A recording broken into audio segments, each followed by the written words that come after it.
This is where the fun begins.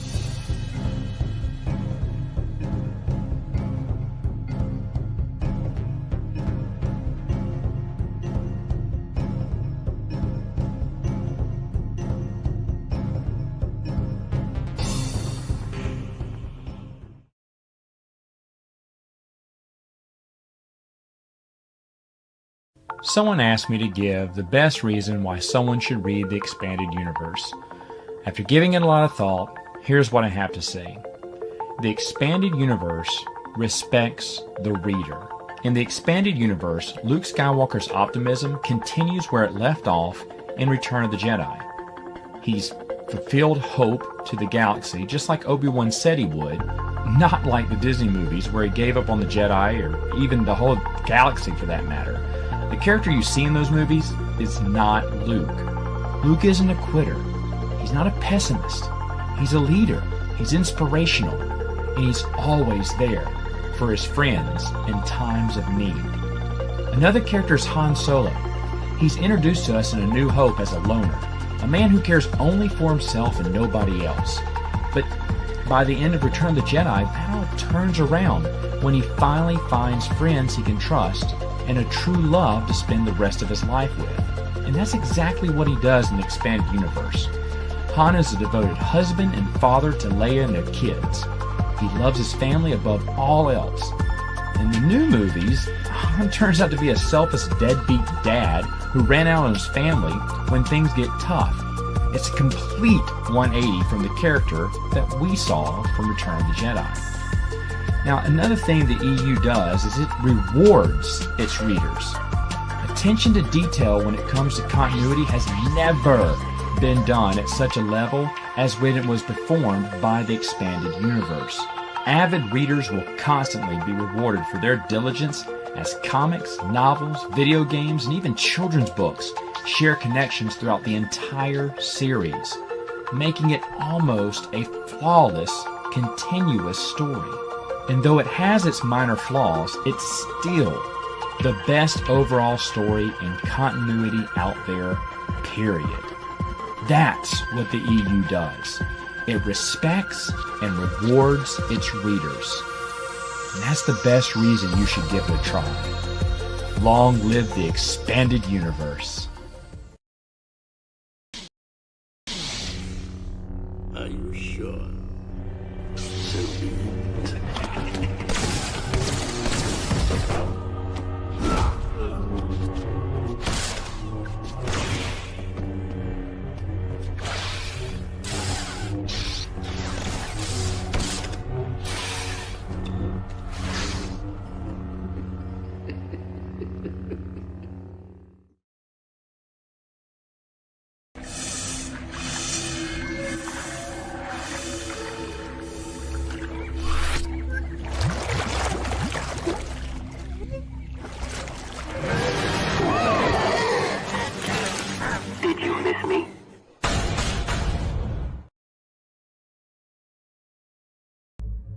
CAF.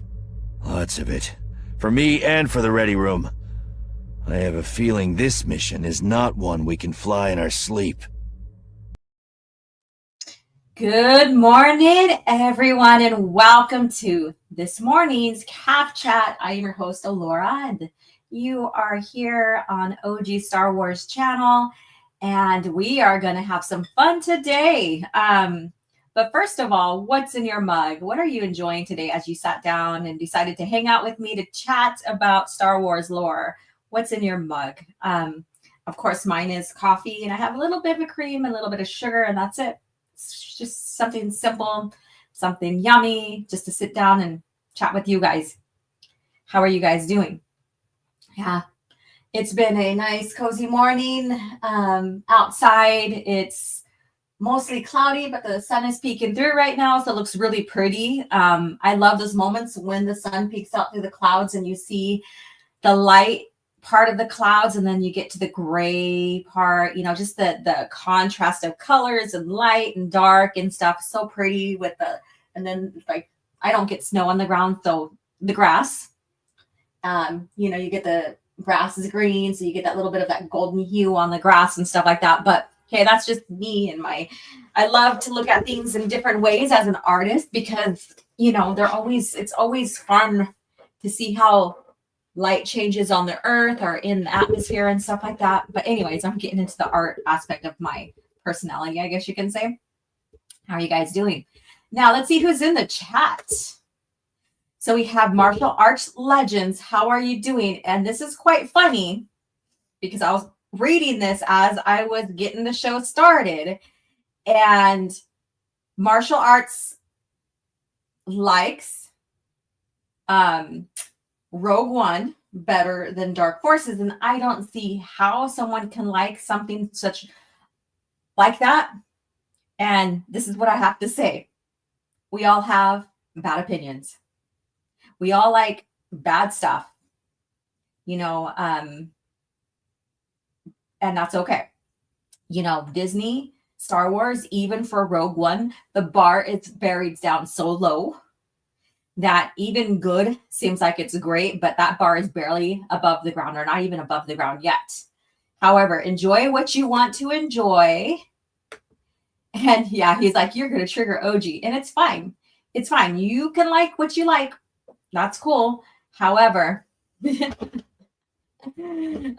Dark Forces, like with the bar set for Star Wars under George Lucas, it's much higher, way higher, no comparison on quality, on the story, on even the characters and stuff. But enjoy, I always give Abu Nas a bad time about him, like in Rogue One too. So, and let me see here. This is a clip here. Now I'm not going to play it because, I'm just going to leave it as is. Never mind. I'm not going to play it. All right. So let's move on. Enjoy your Rogue One. And I feel sorry for you for liking something that's so boring and bland. And the only true scene that really makes Rogue One something is that hallway scene, that nostalgia bait, key dangling scene of Vader. If that scene was not there, that show probably wouldn't even be considered the best out of Disney Star Wars. And yeah, you're right, Star Wars Scran. It does ruins George's movies. Yeah, like there's huge contradictions on how the plans were sent to Leia versus Dark Forces and like Rebel Alliance, because there were different plans, multiple plans, and it was very smart of the Empire to break up the plans, knowing that the Rebel Alliance, the rebels, were trying to obtain them to figure out how to defeat and destroy the Death Star. And so the plans were split up, rightfully so. And so it took them longer to even find where each plans were. And once they had them all, they were sent over to Leia over Topra, whatever. I think I said the name wrong, but you know what I mean. And they were never carried to her on disc or anything like that. So in Rogue One, they were carried to her on disc. So she never received them through, they were never beamed to her, sent to her electronically, I guess you could say. And then, and then with the Vader chase scene and stuff like that, there's a lot of things that are, especially towards the end when it's supposed to lead into A New Hope, there's very contradictory. Anyways, I've talked about this before, and we're not here to talk about Rogue One versus Dark Forces. However,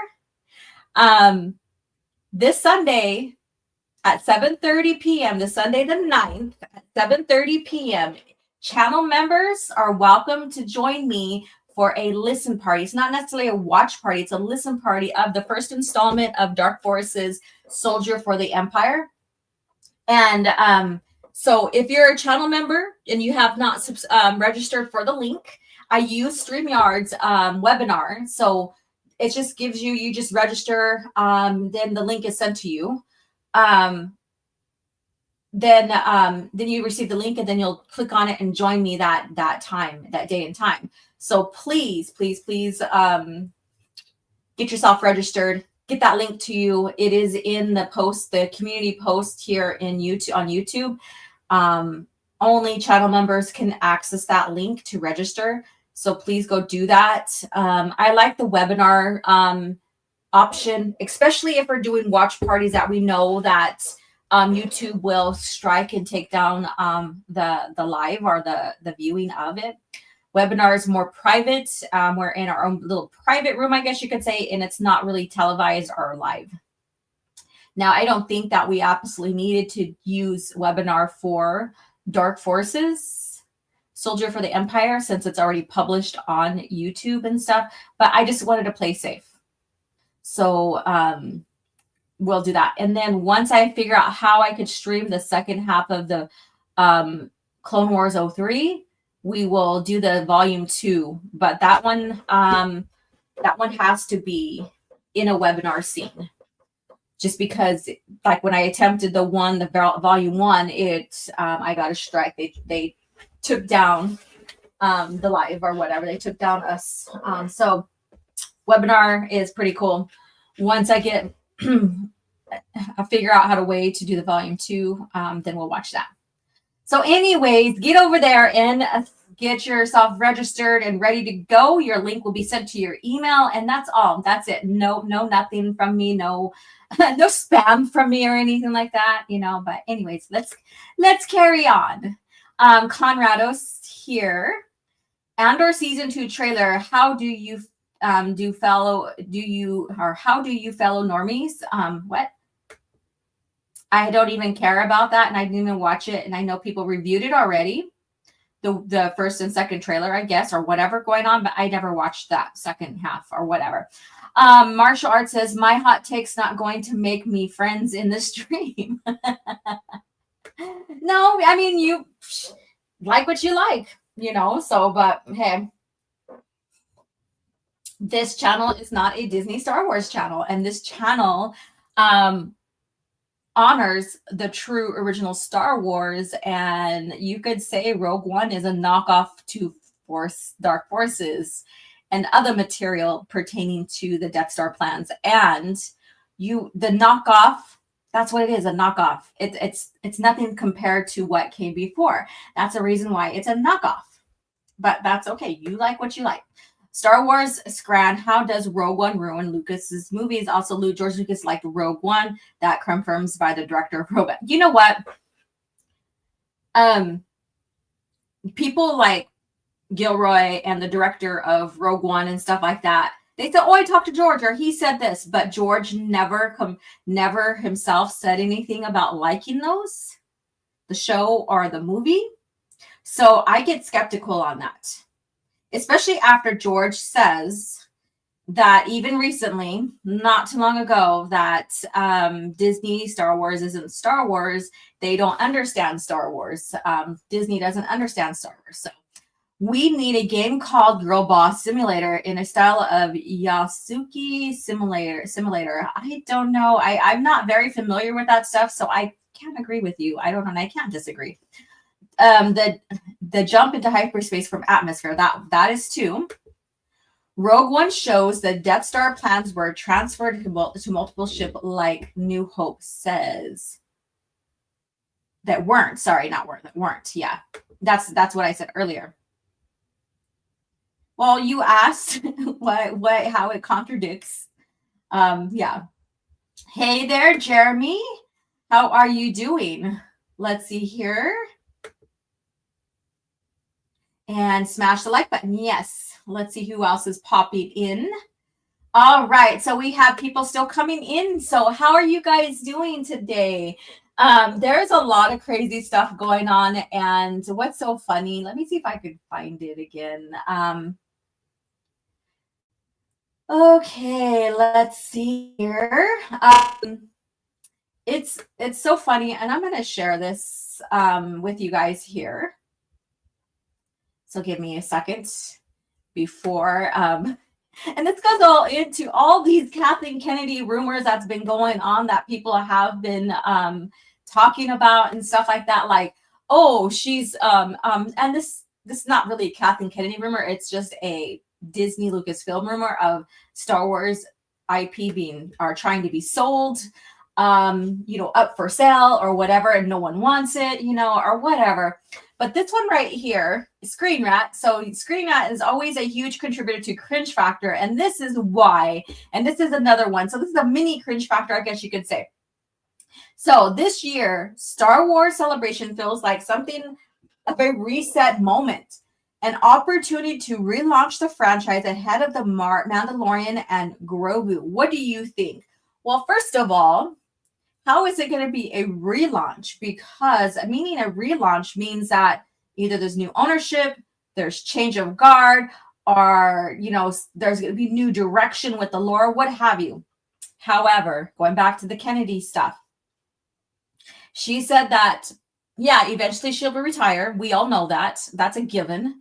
However, even when she does, she'll still be working alongside Lucasfilm to produce movies. And right now she was talking about what movies and where she's going to be at no matter what. And, she's going to be alongside, she's a producer of Mandalorian, Grogu, and several of other projects, meaning she's never really leaving at all. Her retirement, not necessarily. It just means that, like people are like, she's going to leave and retire from Lucasfilm.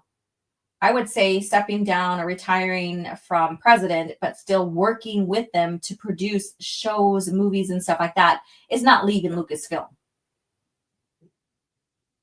So I don't know if that's even a win or if you would consider that win or what have you. But anyways, so how is this a relaunch if, she is one of the biggest main problems that people talk about when it comes to Disney, Lucasfilm, and Star Wars products, when in fact, she is still going to be involved in all of it, no matter what. So what do you guys think? So Screen Rat right there, always a contributor to some sort of cringe factor. Like I said on Twitter about KK, I'll believe it when I see it. And I think that's a good approach for that. That trailer is trying to make Cassian look edgy and hip with the kids. Yeah, and that's the funny thing is I did tweet about that yesterday. Anyways, and I was like, oh, trying to make a boring character look interesting. So I mean, it's too late. It's like his character boring after season 1, boring in Rogue One. And so all of a sudden you're going to make him out of character and look cool and hip and all this other stuff, which is kind of weird. It's off. Let's see here. My Star Wars Kennedy, this is Knights of the Undercover. Star Wars Kennedy era ending is clickbait and not gonna happen. This is what Doomcott would say. My source Sparrow that Kennedy will be leaving Lucasfilm and Filoni and Favreau will be take over. Yeah, and that's the thing. That's another thing that Filoni and Favreau is gonna be taking over, and blah blah blah, whatever. And even if so, nothing's going to change. Everything, like a total, huge reboot and shelving of the franchise needs to happen before anything really can be substantial to Star Wars being saved and is going to be better later on. And that too still won't even really guarantee anything. Think about it. Because if it gets shelved, for example, if it gets retired for some time, and maybe even a new president or a new company, purchases it, and it gets shelved and put into the vault for a little while, and they bring it out and start producing, are they really gonna decanonize what Disney did before, like what Kennedy and Disney did before with the sequel trilogy and stuff? But even if they just decanonize the sequel trilogy, it doesn't change anything else with the other property, the other shows and stuff like that, because then you have a big problem of having a disjointed lore, because it all leads to the ST. See, so in the end, we can throw out so many scenarios on what could be and what should be, but it's already a ruined property because a lot of people's opinions about it has been changed. It went from a property of love, of hype, You know, the name of it was propped up by fans for, you know, a couple of generations, with the novels, the movies, the shows that came out, like Clone Wars '03 and stuff like that, multimedia projects, all of that, to what Disney created, and disjointing of the fandom, gaslighting, going against the fandom that really helped it be successful during the years when there was no movies, and we were buying, you know, and reading and checking out at the library the books and all this, and waiting for the next book to be released in whatever era of the timeline that we are focused on. Because, you know, no books, it wasn't just concentrated on one part of the timeline. After a while, we had no Old Republic, New Republic, Legacy stuff coming out. And so people were like really not hopeful. We were really like down and into what was coming out, excited, thrilled, I guess you could say. And to get the news that they were no longer going to continue the EU, basically decanonizing it, which you can't declare what is canon. But anyways, really, and then the Disney Star Wars fans, then going and harassing the EU fans and creating this anti-EU rhetoric kind of thing. And that happened like when Disney bought. And because, you know, as a EU fan, I've never seen such a polarizing effect as when the anti-EUism came out with the selling of Disney or Star Wars in general. So with that being said, you have these group of fans, and even kids like this generation of mine and yours, are like kids like the generation after mine that grew up with it, like family that raised their kids on Star Wars and stuff, and, you know, and stuff like that. So you still have a big, huge following of Star Wars pre-Disney that, you know, is not going to want to be involved in anything after. But anyways, so that's my thoughts on that, is that no matter what, is it really going to change? Does it really matter anymore? The property is already damaged. And so we're here keeping the true original canon Star Wars alive, and that's the George Lucas era. Prequel generation, what up? Yes, so who here is basically the quote-unquote prequel generation? You know, that's nothing to be ashamed of. Nothing to be ashamed of. Okay, let's see here. I also disagree with your opinion, Avatar, and on James Cameron, he is the GOAT. What? I didn't talk about Avatar. And okay. Let's go here. Dave Filoni will put Mara Jade in Dave Filoni heir to the Empire movie. And if Zendaya is cast as Mara Jade, they will make a retcon that Mara is Mace Windu's daughter, and it will be bad with Jake Windu. That's another thing. That's a rumor, but you never know. You never know. They'll never do canonize, even if they wanted to. Too much invested. Movies, shows, books. You know what? The thing is, they can change it and decanonize it and stuff like that. Why? They basically toss the EU and everything. Like, the movies is just the foundation, but everything else is built upon that foundation. There was a lot invested into the EU with movies, games, comics, you know, and a show and all this other stuff. So to say that, oh, it's too much invested in the movies, books, and blah, blah, blah, blah. Well, they tossed something that had a lot of investment in prior to the sellout, and that's the EU. So, you know, there's that. But I get what you're saying, and they probably won't do it, but who knows? Because, like I said, we could just come and speculate and talk, but in the end, it's not going to change anything. Smash the like button. All right, so I just wanted to share that due to the fact that Screen Rant is a huge contributor to my cringe factor, and this goes into, you could tell this goes into that Kennedy rumor and stuff like that. And what do you guys think? There is rumors that Star Wars is up for sale, that they had put Star Wars up to sale, and no sources could be given from those people who are spreading this rumor. Oh, my source is from someone from Hollywood. My source is from Hollywood, but they can't give any names. They can't give direct source of the actual, franchise.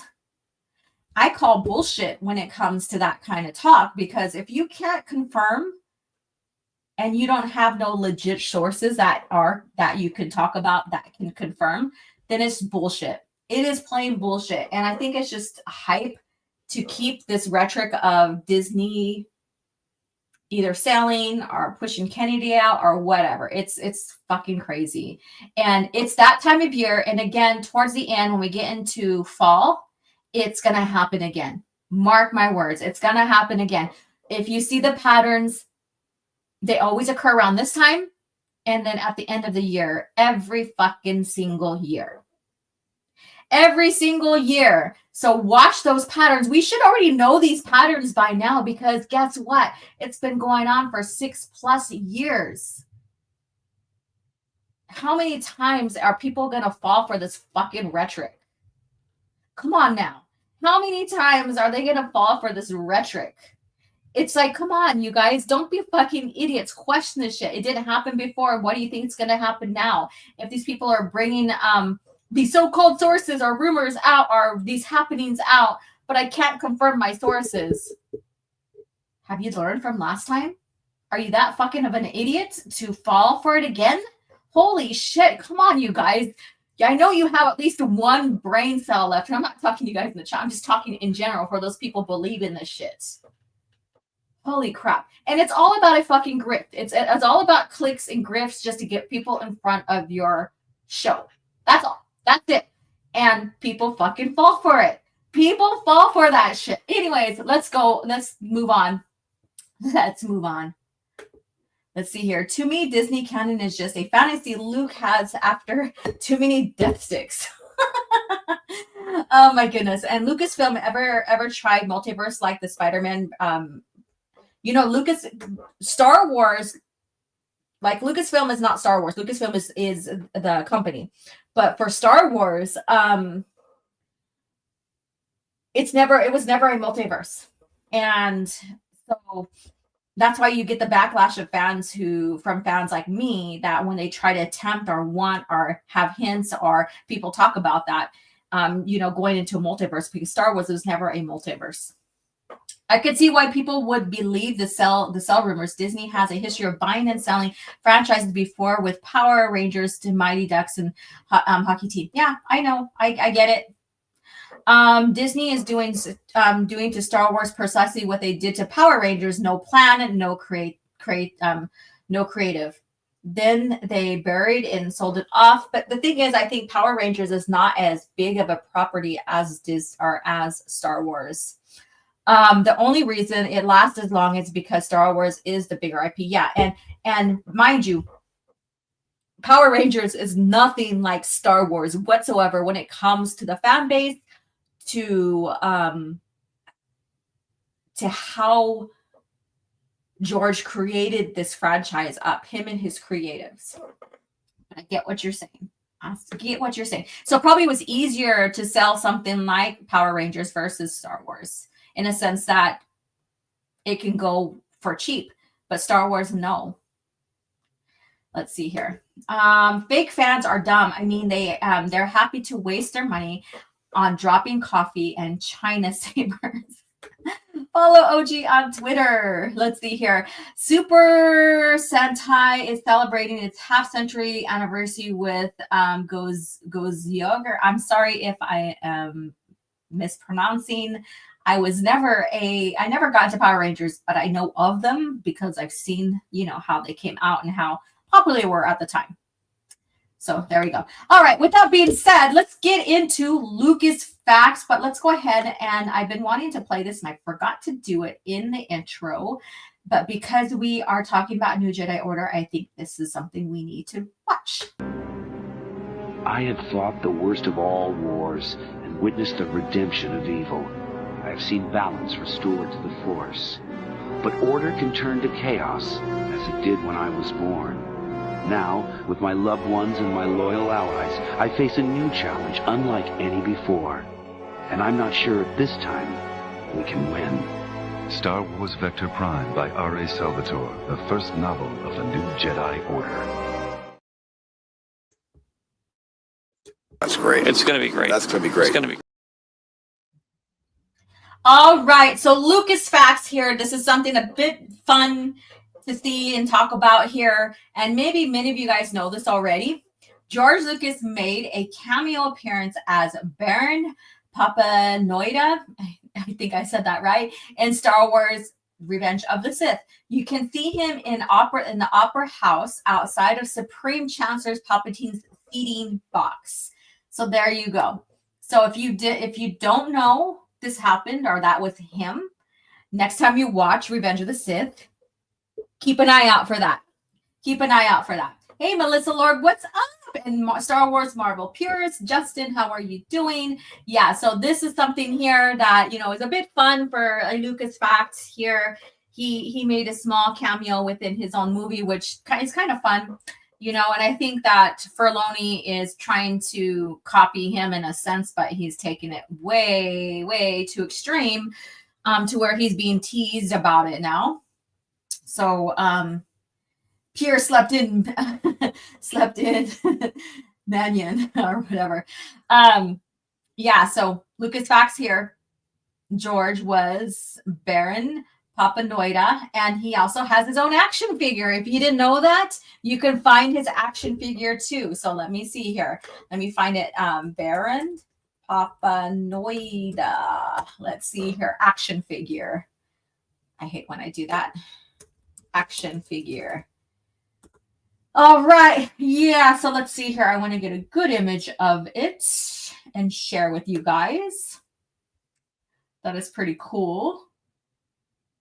You have the Lucas collection set of the family too, that like each one of them of his family and kids was in Revenge of the Sith. So that's pretty cool. Let me see here.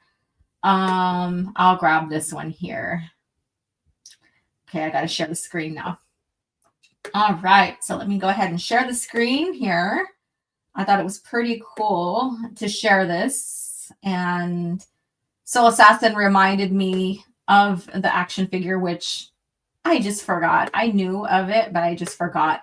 So here it is. So here you go. George Lucas as a character in the Star Wars universe, Baron Papanoida. Papa. So he's the Papa of Star Wars, Papanoida. So here he is in his full-blown glory, George Lucas right here. Oh, it didn't share. Damn it. Let me remove this.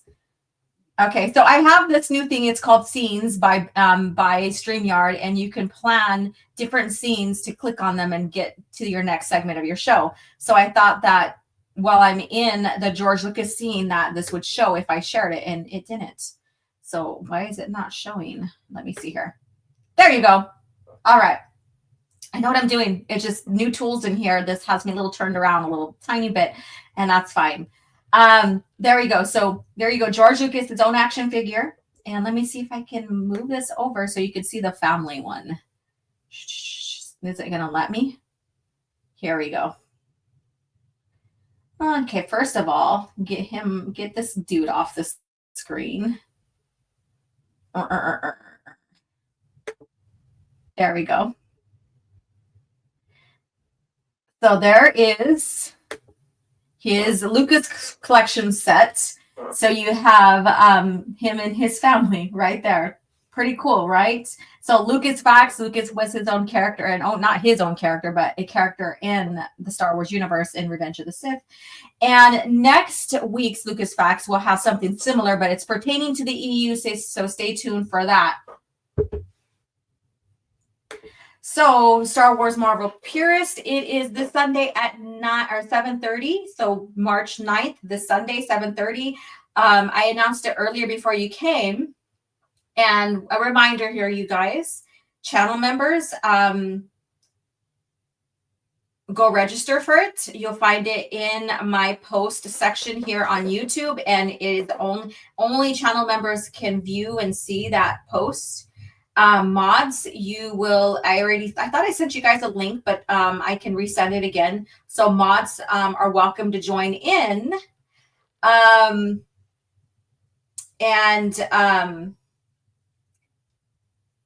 participate, because of the fact that, you guys help me out with when I go live and stuff like that. So it's just me giving back. And thank you so much. I still haven't figured how to do that shit. I thought I'd have it planned or already figured out. Oh my goodness. But anyways, let's go ahead and get out this clip here. So I thought I'd share with you this here. Very interesting, very fun Lucas fact. Let's see here. How many of you guys knew about that?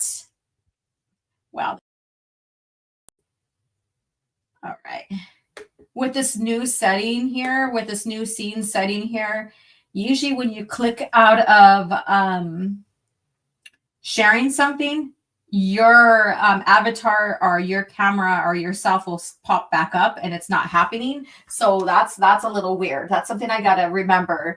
And hopefully maybe it's a glitch, or maybe it's something that they didn't consider. So hopefully they'll change that. Let's see here. Who convinced George of doing the cameo? No way. It was his idea. You know what? I need to look into that. Now that you come up with a good question, Nerd Migos, and hello and welcome. Yeah, that's a good question. I'm going to have to look into that. And I don't remember it being in behind the scenes, but, it's been quite a long time since I watched behind the scenes. And I don't recall seeing it in the archives, but I haven't fully read through it all completely yet. So I'm not to Revenge of the Sith portion of the archives yet. So that's a good question. So Leslie, hello. Girl, you are spot on. If they just decanonize the sequel trilogy, this could really fix the mess they're in. I am the OG trilogy prequel girl, but the sequel trilogy just took a giant shit on the originals. Thought they could do better, but it is crappy copy of it after being copied 5 times. If they just go back to George's Bible of stories he literally gave them, they could maybe make something worth watching. All right. Yeah, that's a thing too. And that has been in discussion about lately on Twitter with some people that I've, talked with about the ST and George's treatments that he sold to them as part of the bargain deal for our negotiations, I guess you could say, for Star Wars or Lucasfilm. I mean, but we can all look back and say, oh, it could have done this way or that way. But I mean, in the end, it's already occurred. And it's kind of tragic to how they took such a great IP and completely destroyed it from what we know of it. There was the picture of Mas Amedda eating at the dinner court. Very odd. Oh, that's right. You guys want to see something odd, and then we'll get into the book, and then we'll get into the lore talk. Let's see here. Let me go ahead and pull that up. Now that you mentioned that, now I have to share. Thank you, Soul Assassin. I've seen it, and then he shared it with me, so I was just like, okay. And then he's like, look at this. Let's see here. Damn, I have to scroll for it. Blah, blah. There it is.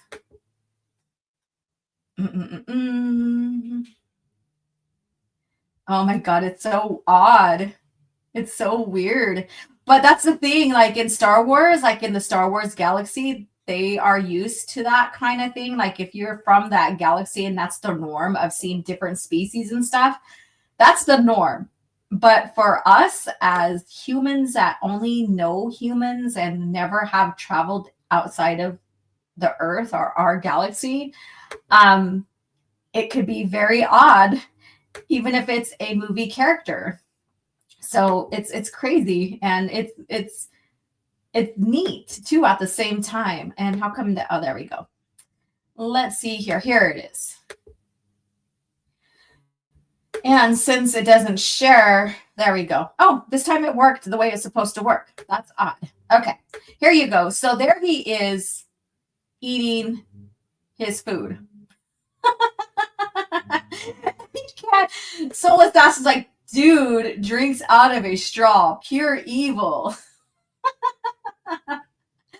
Oh my God. So there you go. If you haven't seen this, now you have. You can't unsee it, just like me and Soulless Ass and everybody else. That's crazy. So imagine being in a galaxy or being in existence where traveling through your own galaxy is a thing, and already being familiar with different species from different worlds and stuff. This wouldn't be so odd as it is to us right here. This would be the norm. But it's crazy how that looks and how spot on he looks and stuff like that. It's neat. It's really, really neat. All right. Okay, stop screen. There we go. Yeah, see, there we go. I'm back. All right. So let's get into the book of the week. What say you? So let's do this.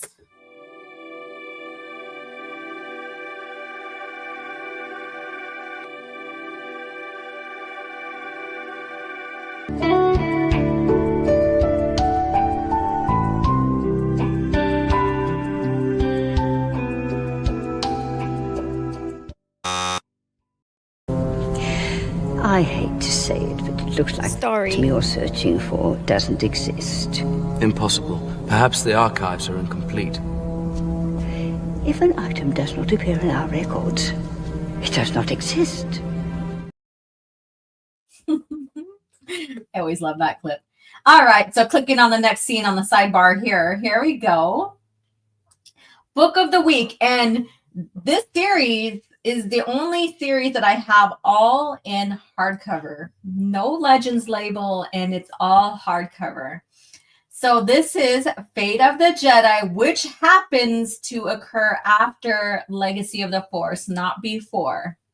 There are some bigger channels will tell you that Fate of the Jedi is right after New Jedi Order, and they completely got that wrong. Mind you, I guess I have the tism because I can remember the order of the series. And some of the names of the books, sometimes in order, sometimes not. So whatever, it is what it is. You know, it's kind of sad when people insult other Star Wars fans for knowing not only the lore, but the order of the books, or at least the series, because they can't get their shit together. And even though they say that they're, huge Legends fans or what have you. But anyways, let's get into this.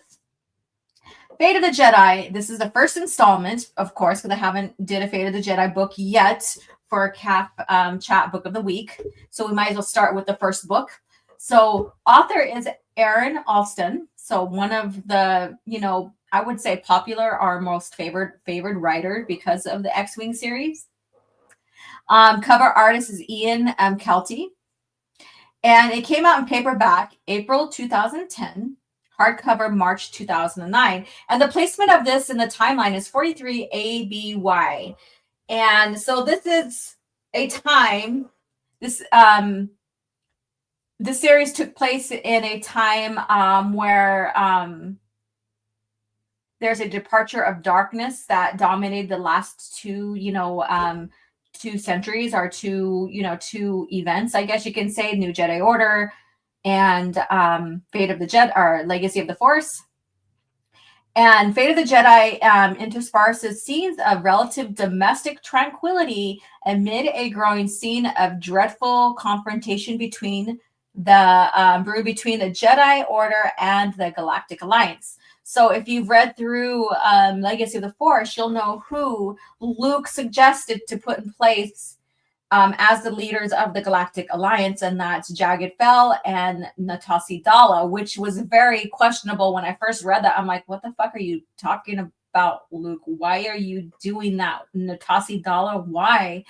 And he also brings in Jagged to kind of like balance from the two extremes, I guess you can say, even though they're both from the Imperial Remnant, I guess you could say. And so so we have this book here. So we have this, the beginning of this, and in the beginning of this, of course, the Jedi are now in question by Natasi, and Luke is put on trial. So it's very interesting. The series is also set out of the out to mend the relationship between Luke and Ben, sending them off on an interstellar journey together, inspired by Homer's epic poem, The Odyssey. So we know that there's this back and forth between Luke and Ben for him wanting to be a part of the gag under Jason and other things, and also too for Ben's view, are wanting to show his dad that it was Jason that killed Mara and stuff. So there's a lot of back and forth. I think at the end of Legacy of the Force, I felt that they were already amended between each other, father and son. But I guess this just shows that they were amended and that they want to set out to find peace with themselves. When Luke got exiled, what happened to Jason? Like, where did something go wrong during his sabbatical, learning from different Force societies? So I thought that was an interesting part there. And there's an amazing scene that I did share as a video here on my channel about Luke Skywalker. And as he was being sent off on his exile for 10 years, and he was saying his goodbye, Kent Hamner shared a nice speech about Luke's legacy. And so that clip is on my channel, and I made a beautiful video about that. So I think that was something that was very, very well written by Aaron Alston too. Let's see here. The dude drinks out of a straw. Oh yeah, I read that one already. But eats with gloves. So fancy. Let's see. Her Mas Amita is trying to become Mas Amita. Mas Amita? And haha, I just posted on someone's Tism post. That's funny. Oh my goodness. I love the scene. Let me see here. That's what I wanted from the sequels. And then Star Wars The Outcast audiobook. Yes. So, like I said, I'm always recommending the book. Read first. But however, if you get busy like I do, I always try to recommend like Audible or a YouTube version of an audiobook that's unabridged. And I think these might be unabridged on Audible, but don't quote me. I haven't looked at it in a while. But always go find, if you don't have time to read, always find the unabridged version so that you can get all the details, all the scenes, even the ones that may not seem important for the abridged version, I guess you could say. You want all the context. Find peace, and Ben found Vistara. My least favorite of the big series, not a fan of the first two books. The stuff with the Keldor was kind of boring in my honest opinion. Well, okay. All right.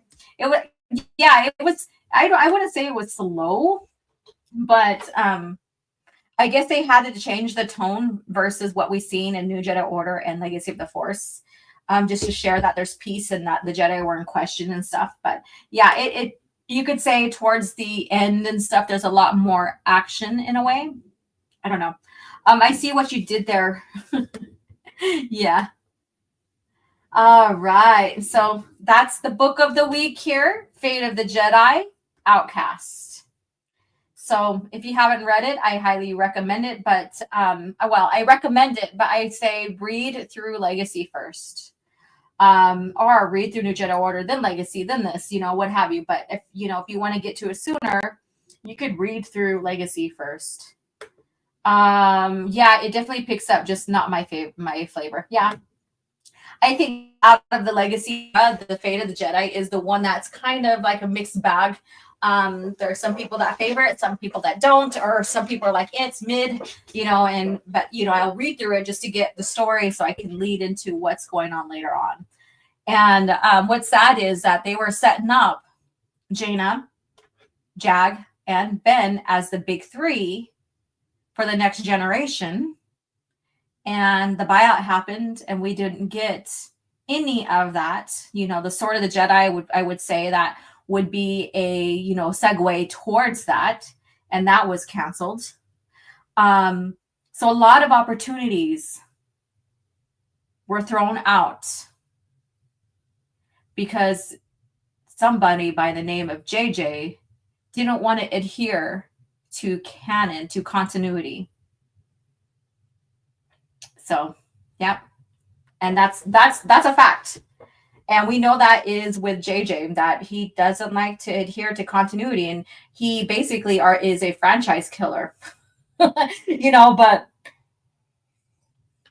that's just a little hard fact there. But anyways, let's move on to the next. Let's go ahead and get into our lore here. So if you have the new Jedi Order source book, grab it. I am currently on Balance Point finally. So we're in that part of the timeline. And like I reiterated, I'm not giving book reviews, but we are breaking down what's going on through the timeline during this time. And because I'm on Balance Point, now we're talking about that specific timeline there in that specific area.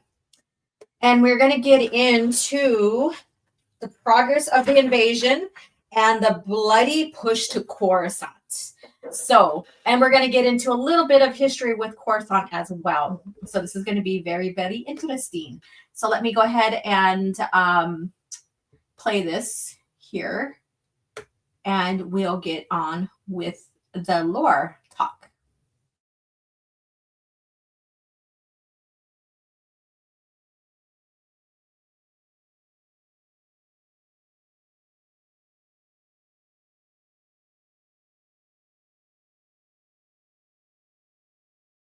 That's just a rumor that has kind of crawled up through fandom for years and years and years. I know that Tim met George Lucas. They had a sit-down conversation before the first book was done. I know that as with any of the novels, everything is cleared through Lucasfilm, and 100% for anything as major as a love interest being developed for Luke. That's a decision that George would have given a yes or no on.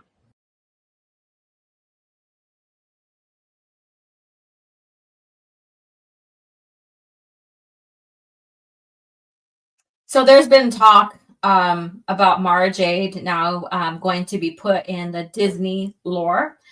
And Stackpole did hint upon it in a recent interview with Star Wars Meg. I did share a clip of him and their conversation with him saying, yes, the EU's canon and stuff like that. And of course, the Disney shills come through and, start, trying to share clips from different interviews and stuff that have been discredited or clarified and stuff like that. So this is what I say to them. Bitch, sit down. Be humble. Sit down. Be humble.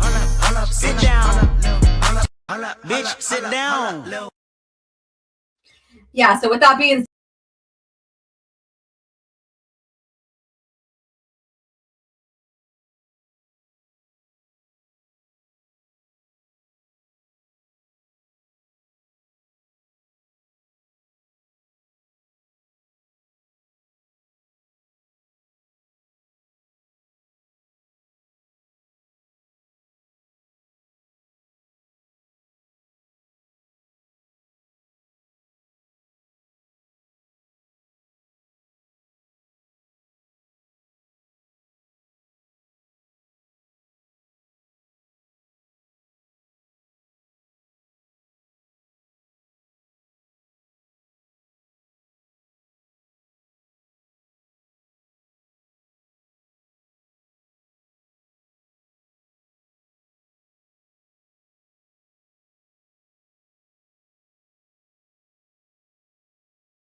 Oh my God, I'm sitting here talking to myself. See, this is what happens. I'm using the scenes and it's not letting me like, okay, so I have to learn how to use these scenes and know what's going on.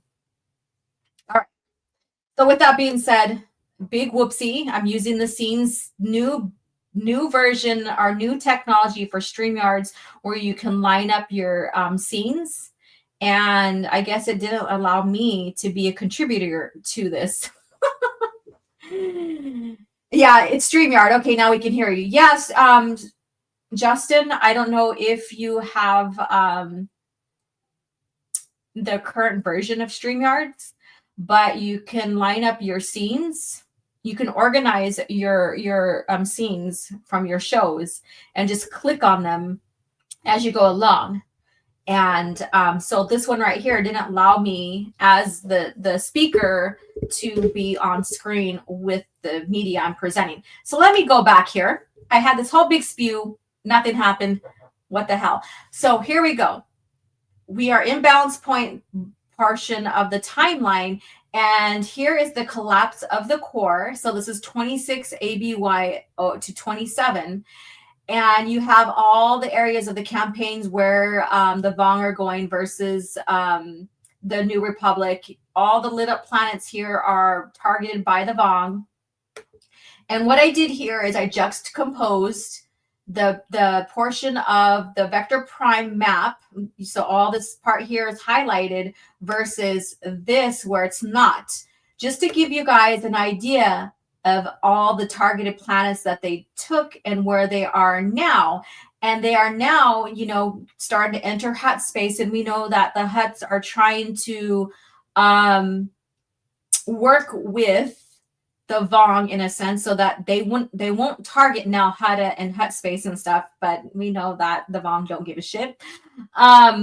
And of course, Corellia and all of that. So here is all the places where they are targeting. So all this right here, you could see a significant area of all the planets that they are targeting. So it's very, very crazy.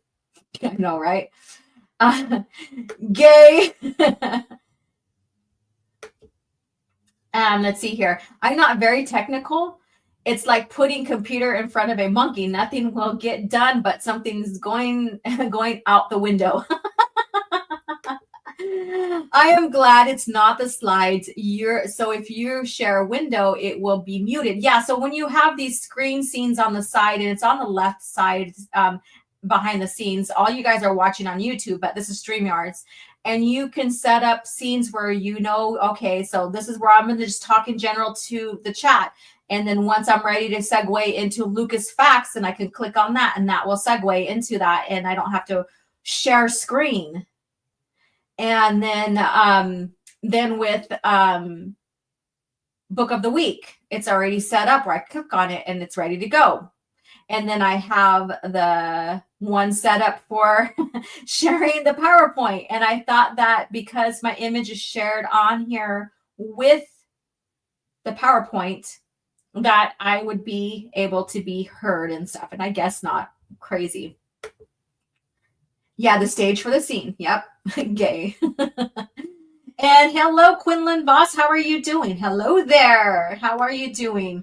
Funny how the Hutts always try to join the stronger factions during times of conflict. I'm glad their territory is shrinking to nothing by the legacy era. Yeah, it did. It has shrank considerably. Yeah, they are opportunists and survivalists, I guess you can say. And they will make money off of any opportunity, and it doesn't matter the opportunity whatsoever. They're ruthless in a sense, but they are also cowards in a sense too. So like we need to talk about Hutt culture here sometime in the future for CAF Chat. That'd be crazy to talk about. That would be crazy.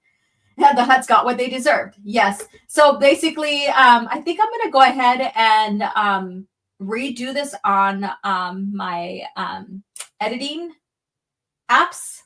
and share this online in my community on Twitter, just so people can see, you know, the extreme of what the Vong are doing and what they did from Vector Prime all the way to when we get to Balance Point and beyond. I think this is a great visual to have, especially if you're a huge new Jedi Order nerd to have. And if Justin and anybody else who's talking about New Jedi Order wants a copy of this, I can send it to you. So all the planets taken by the Vong since Vector Prime. So now we're in balance point. Progress of the invasion and bloody push to Coruscant. So this is just the map, I guess you could say, or what's happened since Balance Point.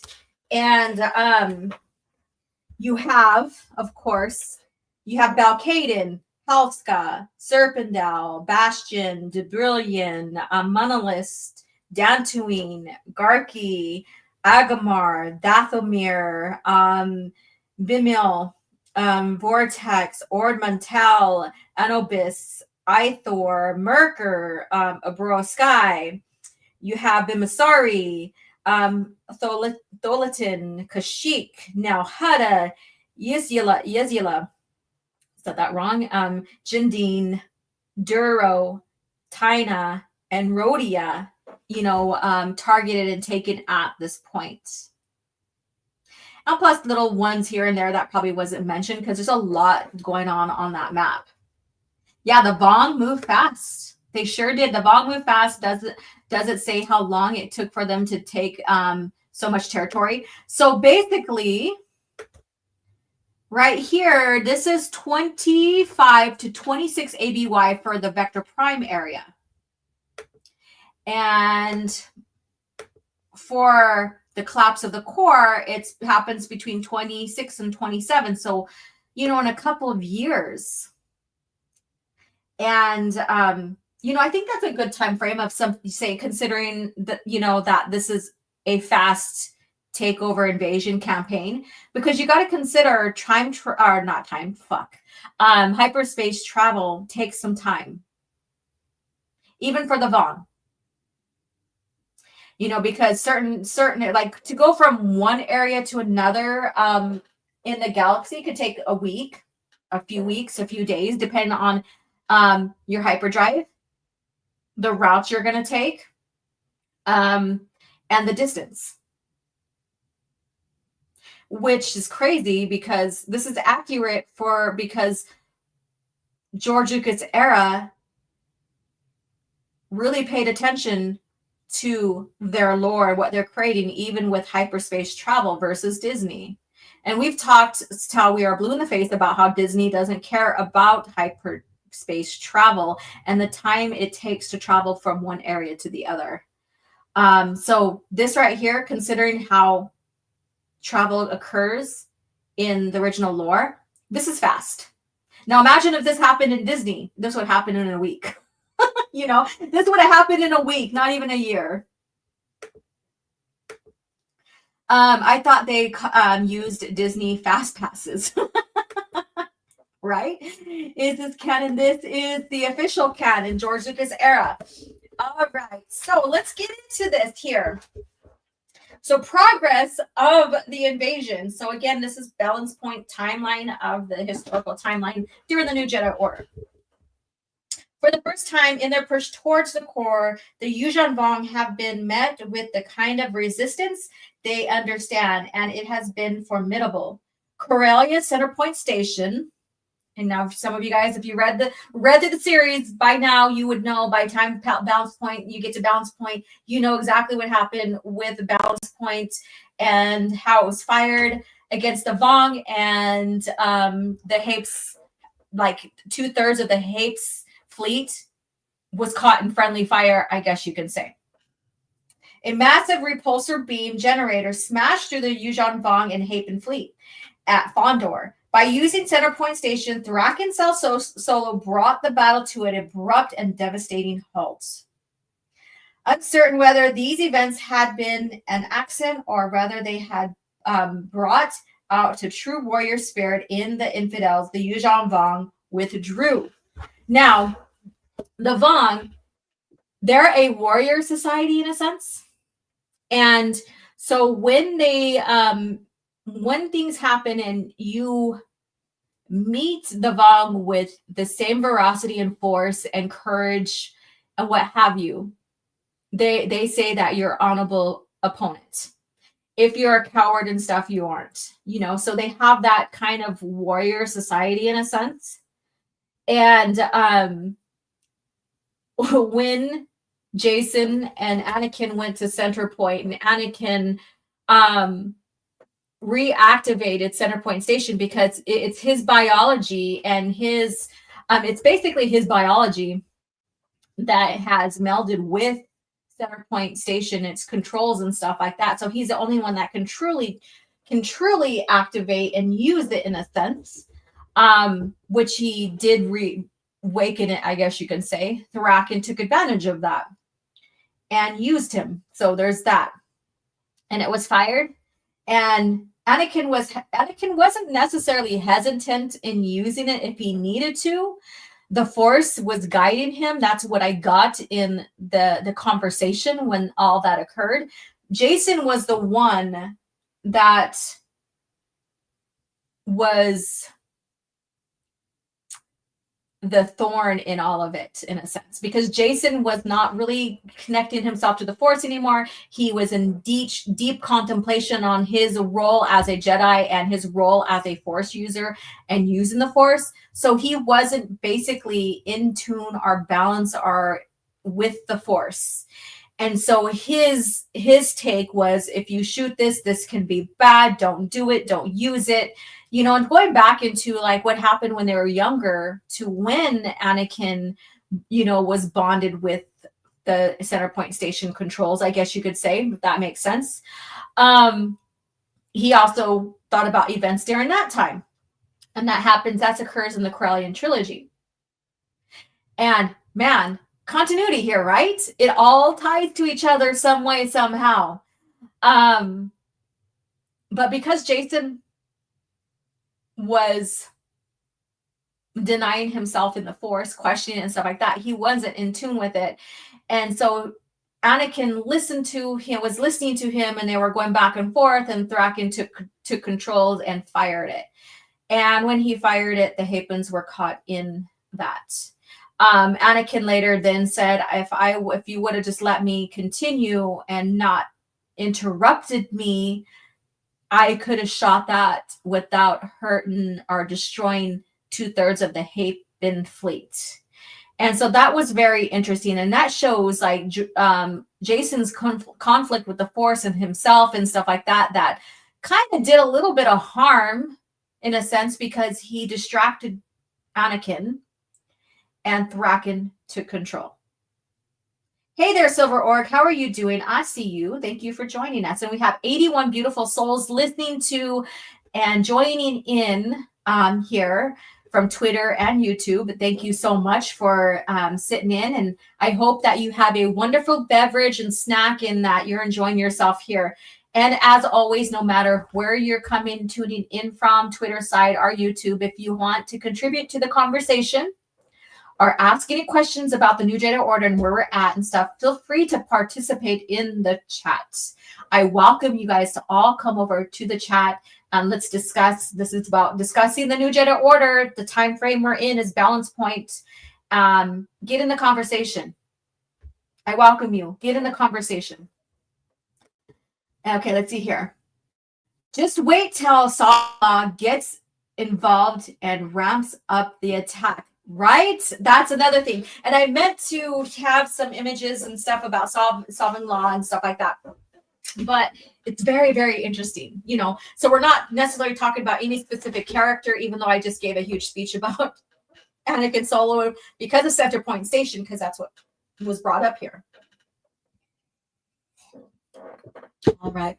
I mean, it's like when you get done reading one book and you lead into the other, I don't understand how people could say that the series is bad or slow, because you are not disappointed once you begin reading the next installment of the series within the series.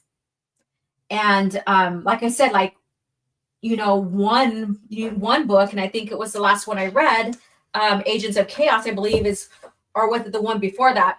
It all blends together for me. But anyways, we have Leia basically under attack right away with her and the refugees, like right away in the book. Now, if that's not fucking slow. I'm sorry, it's not slow whatsoever. Now, let's see here. And I've only heard of that from illiteracy, right? It's like, yes, they needed to change away from this formula of Imperial remnants versus New Republic with happy endings here and there and everywhere. And mind you, there is, I guess you could say in this series, there's somewhat of a happy ending and stuff, but then we get, I wish, and this is where I'm like, so discouraged, have always been discouraged about the tossing of the EU. We could have had books of Jason during his sabbatical, like where he went to, where he traveled. We could have had short stories from that at least, so all these potential areas of where there's a time gap, we could have had more stories. And they're saying, oh, well, they needed to toss the EU because there's nowhere they could have fit any kind of movie story or even sequel trilogy. And that's bullshit. Because you could have even done an ST, a sequel trilogy with Jaina, Ben, and Jagged after Crucible or after Sword of the Jedi. And that would have been great. Or you could have done a mosh podge of what's going on with Luke, Han, and Leia in the New Republic, but put in elements of all the stories that you want to tie in together into a movie, and stuff like that. But anyways, that's just me and my creative mind and keeping things coherent. If I can do it, anybody can, but that's in question, right? Anyways, I'm on another rant. Let's go on into this right here. So one aspect of the conflict was far more certain. The infidel fleet was there to oppose the Yuuzhan Vong at Fondor because of the Hutts. Although the Hutts leader had agreed to serve the Yuuzhan Vong, so this is where they're playing both sides, right? Because they're trying to protect their aspects, but also they and there's also different factions of the Hutts that are in play here. There's a lot of shit going on. It's like I can, like, just to talk about the Hutts participation and everything in this and the split factions within the Hutts is an interesting conversation that maybe I have to bring up later on before we get past this point. We'll see. At least it was how they agreed to serve the Yuuzhan Vong. All right. At least it was how War Master Salvang Lan understood the arrangements. The Hutts had provided information to the New Republic regarding Yuuzhan Vong fleet movements. What should have been a flawless victory at Fondor turned into a rut. Yeah. The Hutts pay for their treachery. Supreme Commander Nashoka's ships, those that survived the Battle of Fondor, seed Nalhutta with biotech. So that's what happens there. So they seen and they think that because Center Point Station was fired, that the Hutts had something to do with that. However, them seeding where the next attack of the Vong was to occur was a plan between the Hutts and the Vong. So see how they played the sense and still took over and seeded Nalhutta. Okay.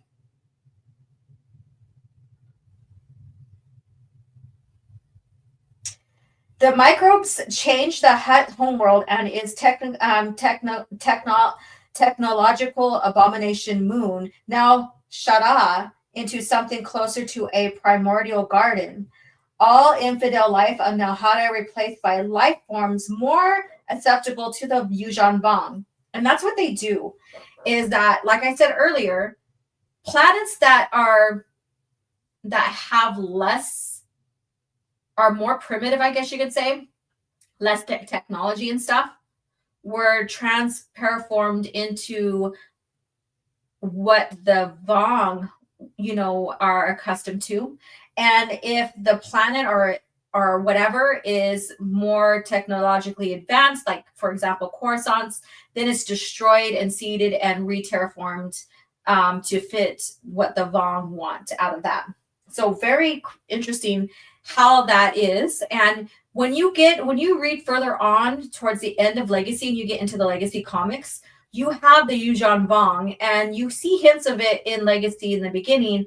Yuuzhan Vong, you know, the cleaning up of the terraforming on Coruscant and stuff like that. But then once you get into Legacy comics, you see that they have already established through the peace deals with the Vong and stuff like that, the Vong that they're working with are re-terraforming the planets to resemble and be like what they originally were. So it's very interesting, and that all backfires. There's another story behind that with the One Sith and how they take that and use make the Vong look like they're trying to take over. Another crazy story there I'm not going to get into right now. The few huts that survive are welcome to serve the Yuuzhan Vong. If not immediately, then when the Vong control the rest of the galaxy. All right, so I want to talk about Salvon Law, but I want to talk about Vong on their own, but I can't not talk about him, if that makes sense. So he's a newer, I guess, opponent in this timeline here. Of course, he's not new to the story, I guess you could say, it with the Vong and stuff. But to the people who are reading it, he's new, I guess you could say, if that makes sense. I don't know if that did. But he's a War Master of the Yuuzhan Vong invasion, answerable only to the Supreme Overlord. Let's see here. The War Master role is that of overall military strategist, but Salvon Law did not reach his exalted position by virtue of his intellect alone. He is a devastating combatant and a cunning tactician. He is thoroughly Yuuzhan Vong, sacrificing thousands of captives to ensure his ultimate victory when he strikes at the core worlds. A formidable figure, Salvon Law is a noticeable taller than most of the Yuuzhan Vong. His elongated head has been tattooed with countless reminders of his courage and prowess. He wears the living cloak of his station as physically implanted hooks in his shoulders. His rust-colored armor is a prominent alteration to his body as a series of living plates seated directly into his bones, covering his body from neck to knee. So that's just a description of him, and as you know, a formidable opponent, I guess you can say, towards the New Republic, towards the Jedi, and the mastermind behind all of this. So very interesting here. Now we're going to get into the last portion of this, and this is the bloody push to Coruscant, and then we'll get into a little bit of Coruscant history, and then we'll go into our cringe factor segment here. The Yuuzhan Vong forces continue to advance through the galaxy, moving steady towards Coruscant. Many of the worlds and star systems they conquer are home to some of the most visible and active starfaring races. Whether by design on the part of the invaders or merely coincidence, this strategy gives further fuel to the arguments of non-human activists. The most paranoid believe the New Republic leadership has somehow orchestrated a conspiracy to do what the Empire had failed to do: kill all non-humans. The fates of the number of star systems are briefly detailed below. So basically, it has a breakdown of every single one of Calabra, Streeler, Dreckenwell, and Rhodia, Thaleen, Kubindi, Yisila, Nalhada, so all of that. It has all of that. And this will get into the state of the New Republic next week.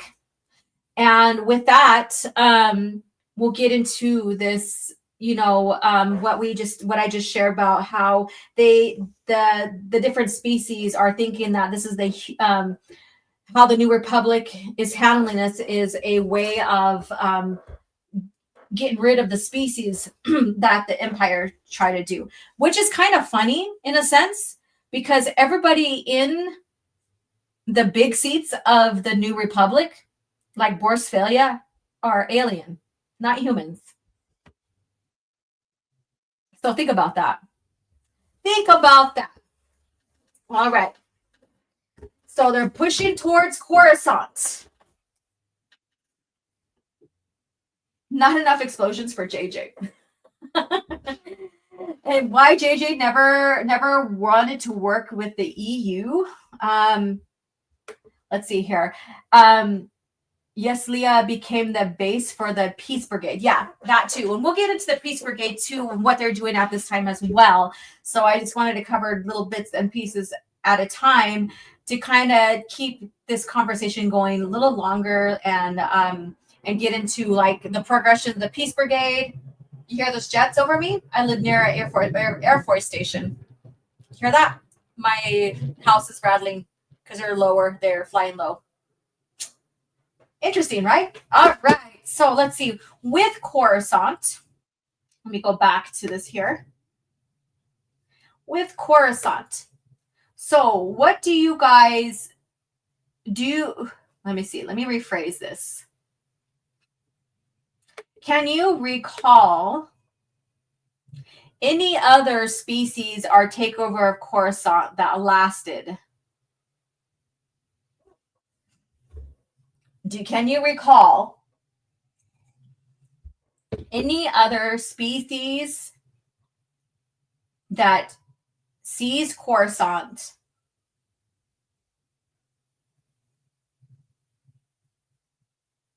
other than the Vong?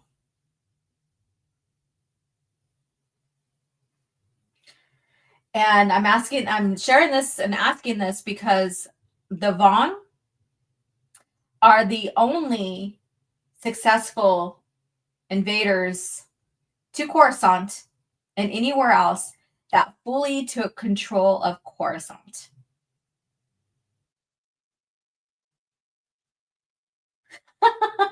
The pilots are just hoping to catch a peep of backyard booty yoga. That came out of nowhere. I haven't talked about booty yoga in a while, and Silver Orga like comes out with this. I go from a serious question to this. Holy crap. I love you guys. You guys are amazing. The Sith under Darth Malgus during the stacking of Coruscant. Yeah, they never ceased it. They never took full control. Like it was not like the Vong.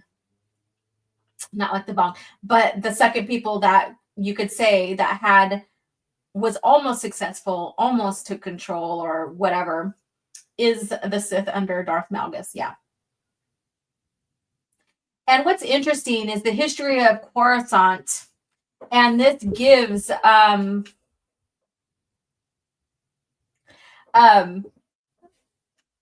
what's interesting about I'm like reading your comments and trying to talk here. So let me go ahead and just share this before I finish what I was saying. Malgus was pissed because the Sith signed the peace treaty with the kitty after they won. Yeah, the Jedi, the Jedi after they won. Yeah, yeah. So the only successful people, I guess you could say, to fully take Coruscant was the Vong. Sith nearly did it, but they weren't as successful at whatsoever. But with that being said, where do you think the humans originated in Star Wars? Where do you think the humans originated in Star Wars? Pop quiz here. Pop quiz. Let's see if you guys know.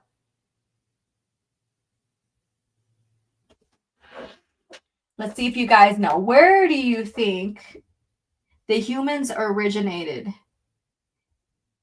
in Star Wars?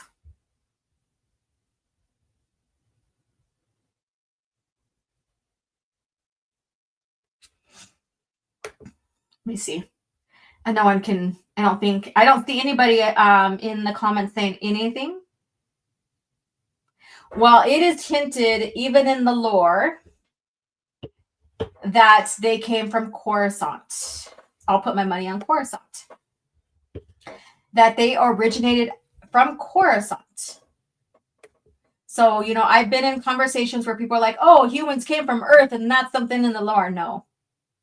So they came from one of the species from Coruscant called the Zell, Z-H-E-L-L, Zell, or whatever. And the Tong were another species from Coruscant.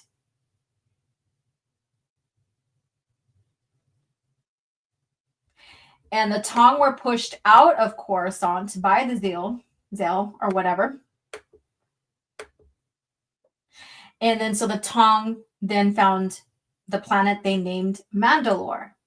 So a little history there. And so I thought I'd share that with you since we are talking about the push to Coruscant with the Vong. A little history about which invaders were more successful than the others. And I think the Sith could have been more successful without the treaty. And there could have been a lot more to that if they didn't do the treaty.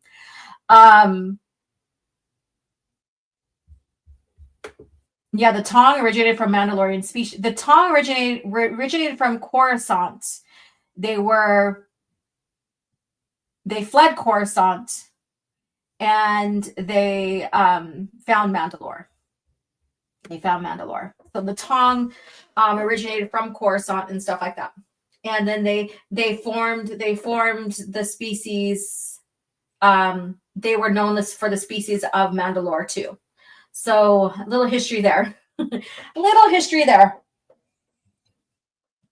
all very interesting how back in the day, back centuries, like, or I would say millennia later, how things occurred. And it's very, very interesting. So a little history about Coruscant here, the history and stuff like that. So hopefully that sparked your guys' interest to look more into this, read into it, explore into it. So with that being said, let's get into our cringe factor. But in the meantime, if you need to refresh your drinks, feel free to, and let's check this out. The fate of the galaxy is now in your hands. With the new LEGO Star Wars Slave 1, you can load Captain Solo, arm your weapon systems, man the cockpit, and take off with the most feared ship in the galaxy. But watch out for rebel ships. No matter the enemy, no matter the firepower, you control the action. With the new LEGO Star Wars collection.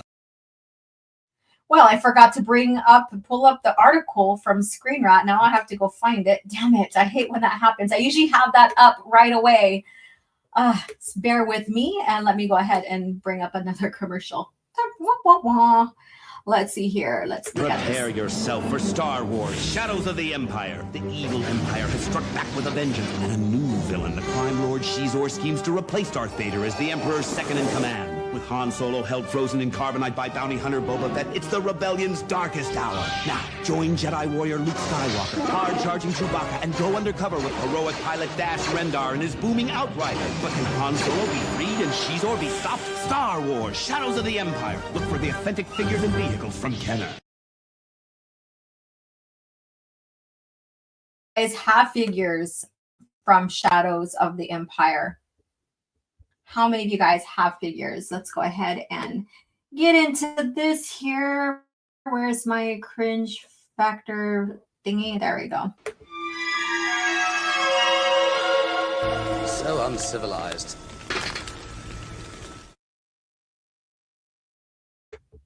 Let's see how I can do this. There we go.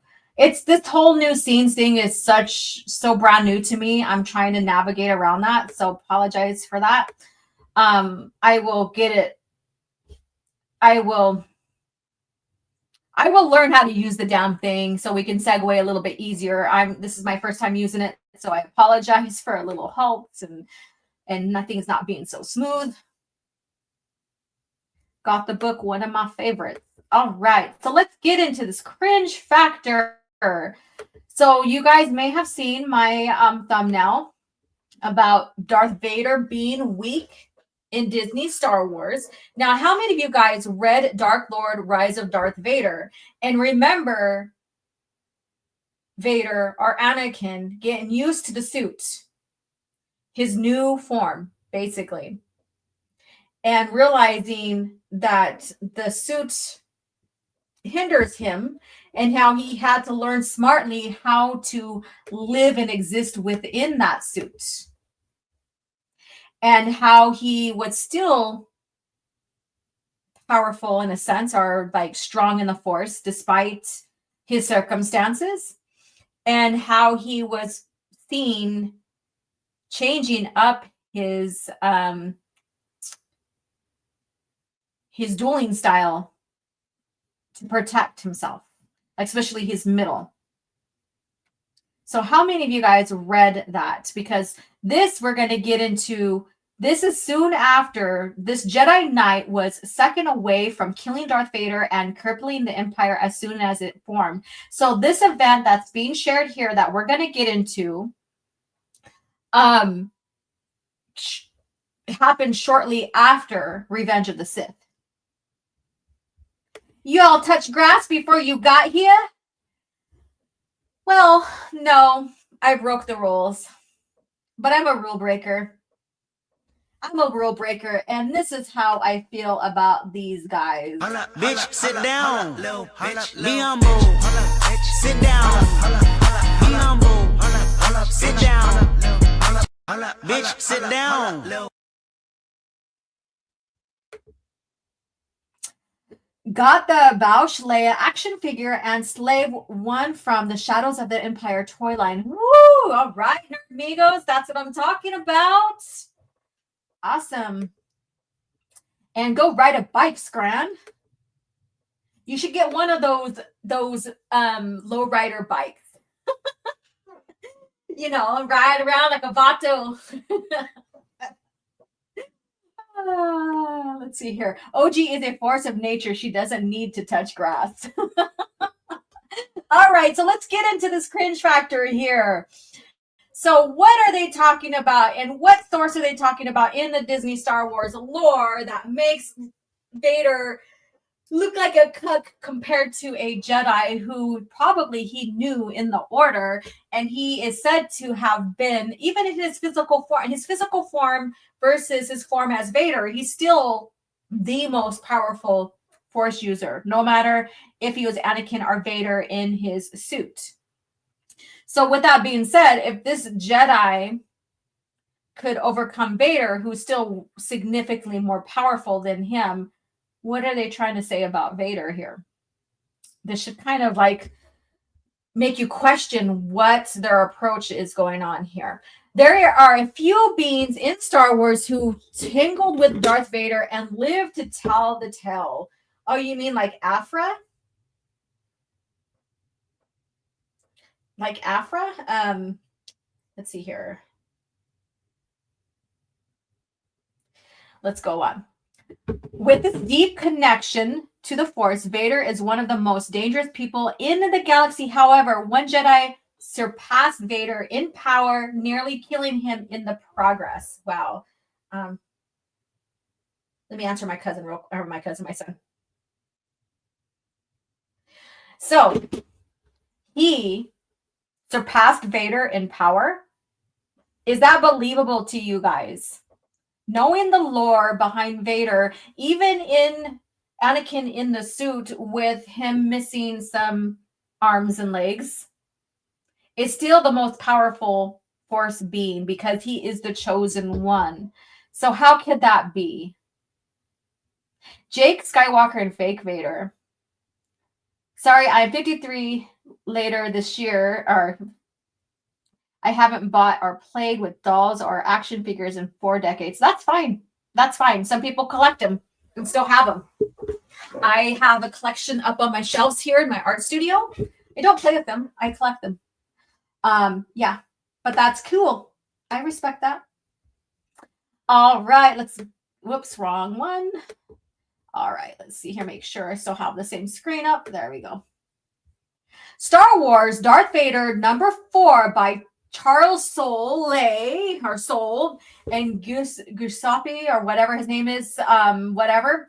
It's part of a storyline that picks up directly after Revenge of the Sith ends. The issue includes a little known but essential Darth Vader moment very early in Anakin's history as Vader. So here's this Jedi here, and he's got the Ray buns going on his head.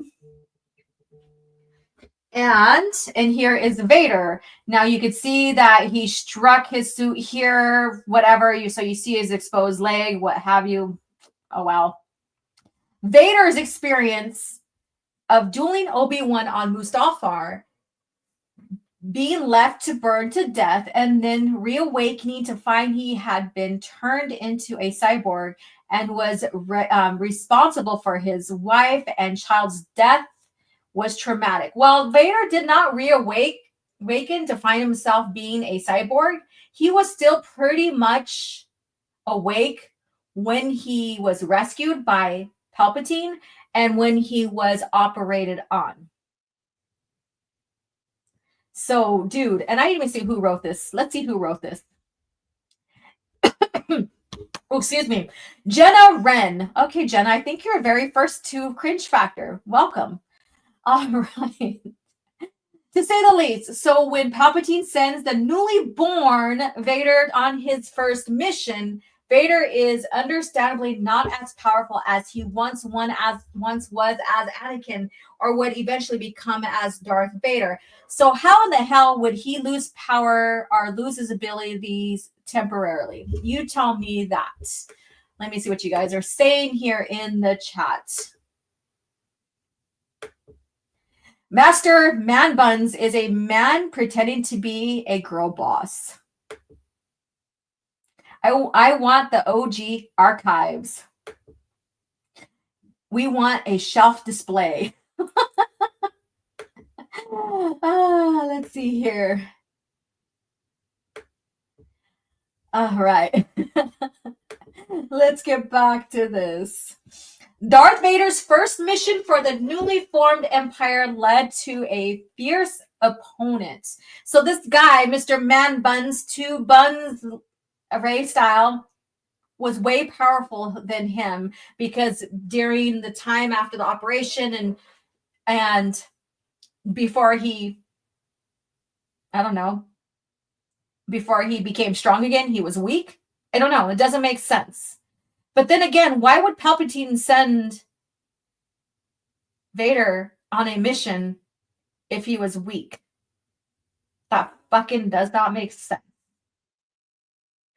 Star Wars, Darth Vader #4 by Charles and Giuseppe, Cam Smith and David, blah, blah, blah. It tells who wrote this. So here's the fight right here. You have fled when, or you should have fled when you have the chance. Of course, they have the Obi-Wan stance right here. Of course, they have to do the member berries. Remember when Obi-Wan fought like that? Well, we're going to bring that back in again with this Mr. Man Bun Jedi. Palpatine informs Vader that his first order of business is to obtain a lightsaber. The Empire explains that the Sith lightsaber must first be won from a Jedi before the Kyber crystal is removed and bent to the owner's dark wheel. So we're talking about the bleeding of the crystal, which is so fucking stupid. Why would first of all, I'll go back to that question. Why would he send Vader out at his weakest? When he was concerned about him being defeated on Mustafar and had to go rescue him, basically. That doesn't make sense. Does it make sense? Since Order 66 had just been implemented, Vader struggles to find a remaining Jedi to complete his mission. What? He struggles to find a remaining Jedi when we know in the Disney lore, like everybody and their mother survived. And then when you look back at the original lore, it wasn't really hard for Vader to find surviving Jedi, even though there were a few left and he needed to clean up from, and the purge was still happening shortly after 66, the call of 66, right? And there's still surviving Jedis during that time. So it shouldn't be hard, right? It shouldn't be hard to find any surviving Jedi. His purpose after Order 66 was to kill remaining Jedi. That was reiterated in Dark Lord Rise of Darth Vader, and Palpatine had to remind him to be focused on the task at hand and not worry about the Jedi, especially knowing and suspecting that, or have suspicion that Yoda and Obi-Wan survived. Let's see here. Charles Soule was the moron who expanded on the bleeding of the lightsaber lore in his Vader comics. And I don't know much about the Vader comics, so thank you for sharing that. And then E.K. Johnston introduced in her Ahsoka book. Okay. To think any of his writing makes sense is the problem. The Ahsoka book that was also retconned, I'm told. Yeah. Let's see here.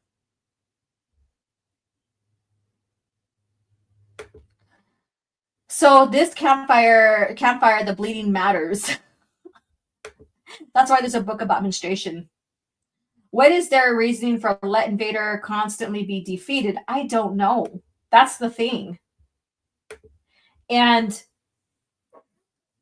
even in Dark Lord Rise of Darth Vader, even with Anakin adapting as Vader to the suit and stuff, he was always seen as powerful. Yeah, he had adapted to the suit, but that doesn't mean his power wanes for a time. Yeah, he's not as powerful as he was in his full physical form, but he's still powerful because he's the chosen one. So this doesn't make sense at all. All right, Vader's search leads him to the Karak Infila, a Jedi who had taken the Barash vow. And I heard that this Barash thing is a thing here in Disney lore, which I've never looked into for what it is and why Jedi are turning into these Barash. And then in that case, why didn't Vader go and just eliminate that group of people? He would have in Dark Lord Rise of Darth Vader and other EU eccentric lore, and relocated to the Jedi monastery on the moon of Aldalim. So if there's a Jedi monastery, that would be a target for the Empire, for Vader to go destroy, because the Purge just didn't end after Order 66, what we see on screen. The Purge went towards, towards what we know as the Battle of Yavin. They were still purging and ridding the galaxy. But by the time you get closer to the Battle of Yavin, basically Jedi are what you would call extinct. So this would be, and as it's told in Dark Lord Rise of Darth Vader, if they all gathered together, they would be bigger targets for the Empire, for Vader. And that's why they were like, let's try not to be a big group. Let's try to be individuals. Let's try to do this, this, and this. So we don't want our attention be brought to us if we want the Jedi to survive. So this is very interesting and very alarming to see that what they're doing doesn't make sense to the lore, to Vader, to the Empire, who wants the Jedi dead, to what's to come after the OT. Yeah, mind you, there was a group of Jedi that, tried to trap Vader and kill him and defeat him, and he slaughtered them all, rightfully so, in the original EU and stuff. So, but to have a Jedi who takes this bearish vow, which when they take the vow doesn't make you stronger in the Force. So if this Jedi is stronger than Anakin and even Vader in the suit, then that negates Anakin as the strongest Force user known in Jedi history and the chosen one. See how this could bring up a lot of fucking questions? Darth Talon makes new red sabers every month. Another reason she's so popular. Celeste Mourn only won because she had the Myrrh Talisman. Yeah, and that's the thing, Myrrh Talisman, to turn Vader stormtroopers into Raguls and outnumber him. Yeah, and that's the thing. There's circumstances in that, but she didn't kill, and it wasn't about it. There's, like I said, circumstances. That's where I go with the Borish, Valor, whatever it's called, doesn't amplify a person's strength. Okay, let's see here. All right, so Vader's search leads him to that person, and that person relocated to the Jedi monastery on the moon of Aldolim, thus saving him from the Order 66 since he was not the active Jedi. So I guess this is a monastery that that was established before Order 66. But if that's the case, why did they go to that monastery and kill them? That's where it doesn't make sense. So if this was established before Order 66 and this is part of the Order, this monastery, then Palpatine would know about it and he would have sent troopers over there. Maybe there would have been troopers garrisoned there because maybe a Jedi general has his own battalion. See where this doesn't make sense? Upon Vader's appearance at Karak's monastery, Karak informs Vader that he felt his thousands of Jedi brothers and sisters being murdered through the Force. What? Wait. So, upon Vader's appearance at Karak's monastery, so this Jedi monastery is Karak's monastery, Karak informs Vader that he felt his thousands of Jedi brothers and sisters being murdered through the Force. Karak explains that he had been training for years and his one purpose was to fight, no longer having any need to hold back. Okay. Now, what do you think about that?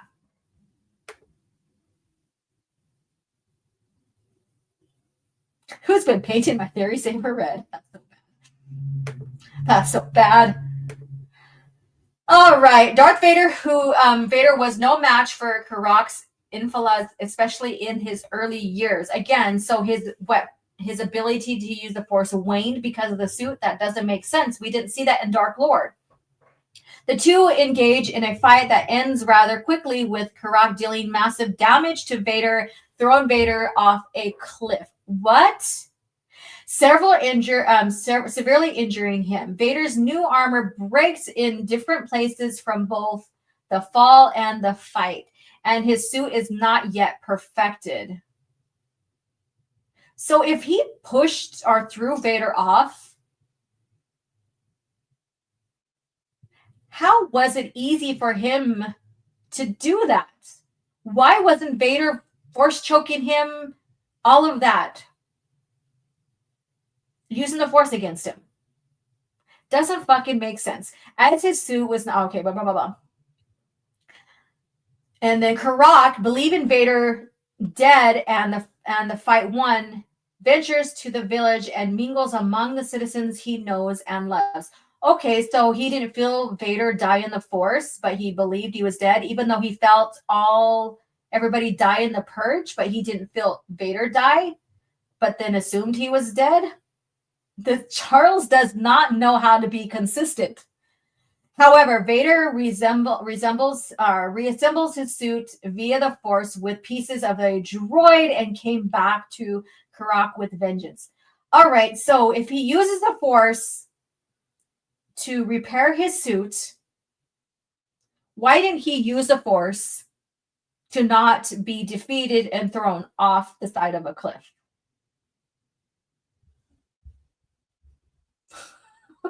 This does not fucking make any fucking sense. Oh my god. Holy crap. This is terrible. Ultimately, Vader exploits his compassion, or Karak's passion, by flooding the village. Karak has no other choice than to divert his focus to try to hold back the flood via the Force and save the villagers. With Karak's concentration split, Vader easily slays Karak with his own lightsaber.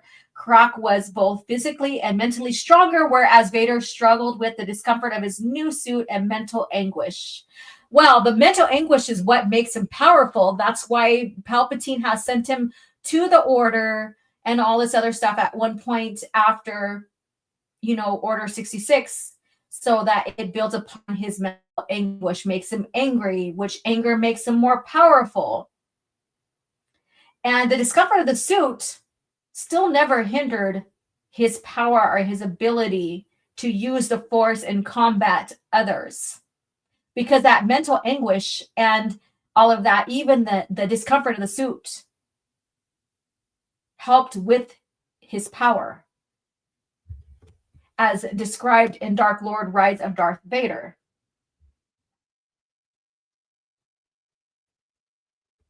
You guys are still talking about sabers here. Okay, he would have easily defeated Darth Vader and dealt the massive blow. Oh, let me see here. I missed it. Had Karak kept his attention fully on Vader and not attempted to protect the villagers, he would have easily defeated Vader and dealt a massive blow to the Empire only days after it was established in Star Wars lore. So there you guys go. You have this one Jedi who was stronger than Vader because Vader decided the author decided for whatever reason to make Vader weak for a time being, and having Palpatine send him on a mission for the time being during his weakness. And so he was almost killed.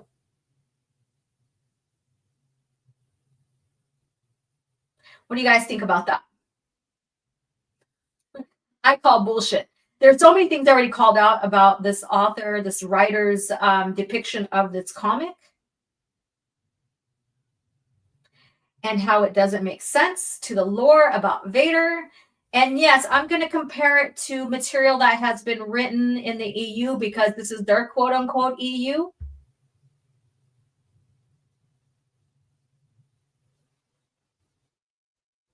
Disney's plot conveniences, correct.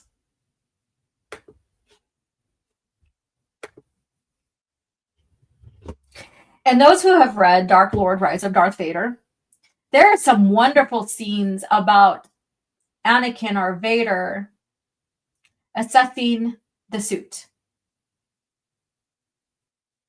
and how he's got to use the Force to help him with the suit, in a sense, and how he basically reconstructed it in a way to make himself feel a little bit more comfortable in it.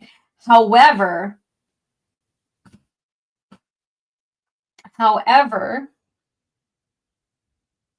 it never hampered his ability in the Force. His anguish never hampered him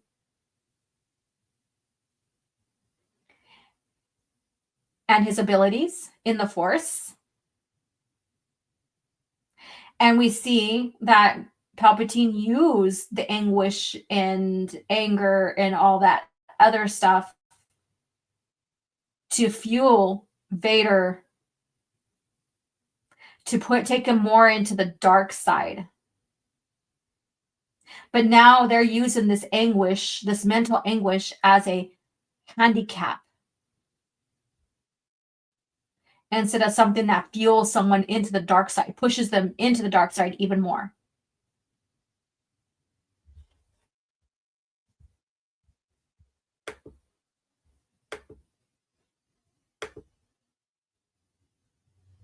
The entire Dark Lord trilogy, 9 out of 10 or 10 out of 10. My fanfic self inserts Gary Stu can beat Vader nanny nanny nanny level cringe. Yeah. So, and yeah, there's instances where a Jedi got the best of Vader, but never to the point of almost killing him. And you even see that in Dark Lord. And Dark Lord happens 19 BBY. So it's an event that happens just right after the events of Revenge of the Sith.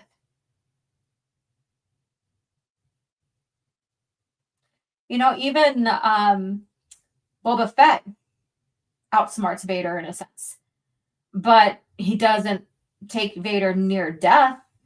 And you could say after their fight, Vader had deep respect for Boba Fett.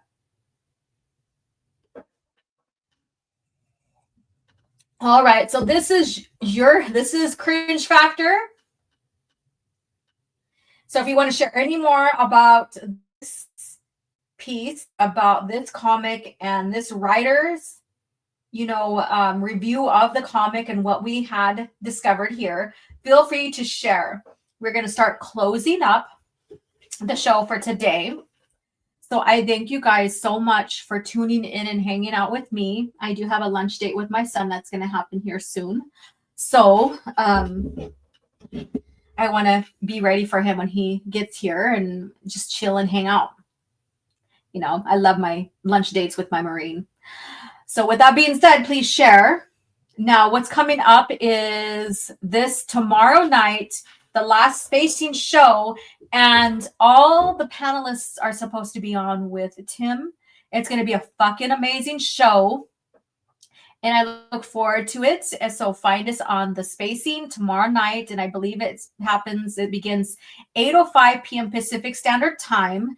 And I don't know exactly when he's going to bring on all the panelists, but stay tuned. We'll be on there as soon as he needs us to be on there. I'll be zipping from teaching hot yoga. It's a 20-minute drive, getting home, cleaning up, and hopping on. So it gives me a little time to settle in. If I can get myself totally refreshed, I'll be on screen, ready to go. If not, then I'll be with my avatar as I'm here today. I'm somewhat presentable. I just never turned on my camera today. Star Wars Marvel Purist will be there. Myself, Greg, and Blake, and of course those from Gatekeepers Online. So Darth Melvin, if he can make it, Mr. Grizz, if he can make it. So it should be a friggin' amazing panel. Come join us. And tonight, I believe Casual Rage is going to be going on. I didn't see otherwise if it wasn't going to happen tonight. So go check out Casual Rage on Raging Rhino's channel.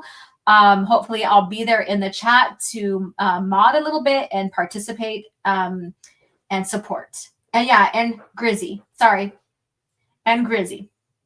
And so for the Spacing.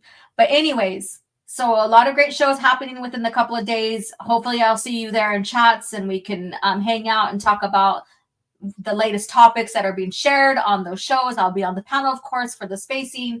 A lot going on.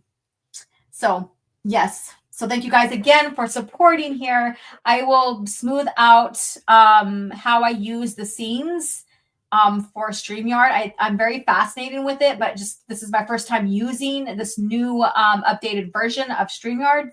So there was a little hiccups here and there. So thank you for putting up with that. Always a good time and way to make you laugh. All of that. Getting grizzy with it. Na na na na na na na. Yep. Na na na na na. Get grizzy with it. Yep. So thank you guys again, and I shall talk with you guys later. Let me see. I want to find a clip to play here. Let's play Jedi is something that came a little later. When we started building Jedis, we had a lot of Jedis, and we needed more and more Jedis. As we were doing them toward the end, we ended up with a lot of Jedis that looked like people that worked at ILM, with these short little haircuts and looked like they stepped out from behind a computer. And so I was saying we have to get more exotic Jedis, and so we only have so much resources to do these things with, but I do have Twi'leks because we use them quite a bit in other areas in the Senate and as background action. So I have a sort of a wardrobe and a setup of certain kinds of characters. So it was a way of reinventing some of those characters. And I had realized that we had a comic book that has a Twi'lek in it that is a Jedi. There's a whole series actually of her. And I said, well, why don't we put her in this? I mean, she's a comic character, but we'll just fit her in and have her be a background character because that's exotic. That's how the Twi'lek Jedi ended up in the backgrounds of these shots, was to try to use some of the work and effort that the guys in the comic book world had put into things and characters they had created. And one more announcement before we close out here. Channel members, go to my post part of YouTube and register to be a part of the listening party. That will send you the link to your email. So when it's time, you can join us. And that is for the Sunday, March 9th at 7:30 p.m. We are listening to the first book of Dark Forces, Soldier for the Empire. And I would love to have all you guys there, all you channel members there. So go ahead and go take care of that so that you have the link ready in your email. The link will be up and ready for you just even after the show starts. So if you forget, it's going to be up for you to register. You just register, the link will be sent to you, and then you can click on it and join. So again, thank you so much for your support, and I look forward to hanging out with you guys on Sunday as well, listening and talking about or chatting about Soldier for the Empire. With that being said, have a good day.